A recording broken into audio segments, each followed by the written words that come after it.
দারুণ সুস্বাদের রেসিপি আলু বেগুন দিয়ে পাবদা মাছের ঝোল। এইভাবে রান্নাটা করে খেয়ে দেখুন, বারবার এইভাবেই খেতে ইচ্ছা হবে। মাছের নুন হলুদ মেখে এপিট ওপিট করে ভেজে নেব। মাছগুলি ভাজা হয়ে গিয়েছে, এখন তুলে নিচ্ছি। আলু বেগুনগুলিকে টুকরো করে কেটে ধুয়ে নিয়েছি, এখন হলুদ নুন দিয়ে ভালো করে মেখে ভেজে নেব।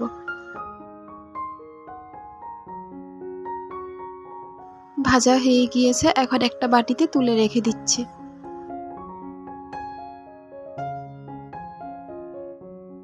এখন আমি কিছুটা সরষের তেল দিয়ে অল্প কালো জিরা দিয়েছি।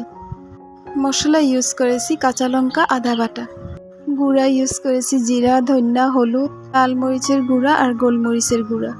অল্প জল ইউজ করে ভালো করে কষাই নেব। এখন আমি স্বাদ মতো 1 চামচ নুন ইউজ করেছি। ভালো করে লাড়াচাড়া করে কষাই নিব যতক্ষণ না কাঁচা ভাব যাবে না। কাঁচা ভাব চলে গিয়েছে, কিছুটা শুকিয়ে আসছে। এখন আমি ভেজে রাখা আলু বেগুনগুলিকে দিয়ে দিয়েছি। বেশি সময় লাড়াচাড়া করতে হবে না, শুধু মশলার সাথে মিক্স করলে হবে, কারণ আলু বেগুনটা আগের থেকে ভেজে রাখা আর মশলাটাও কষানো।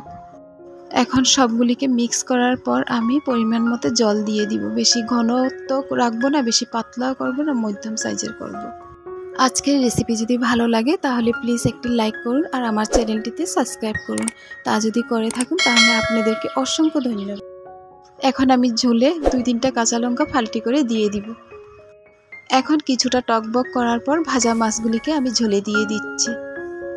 মাছগুলিকে ঝোলে দেওয়ার পর ভালো করে লাড়াচাড়া করে ঝোলের সাথে মিক্স করে দেব। এই যে দেখুন, হয়ে গেল পাবদা মাছের ঝোল আলু বেগুন দিয়ে ঝটপট। দারুণ টেস্ট হয়েছে। এখন গরম ভাতের সাথে পরিবেশন করুন। আপনারা সবাই ভালো থাকুন। আপনাদের সুস্বাস্থ্য কামনা নিয়ে বিদায় নিচ্ছি। ধন্যবাদ।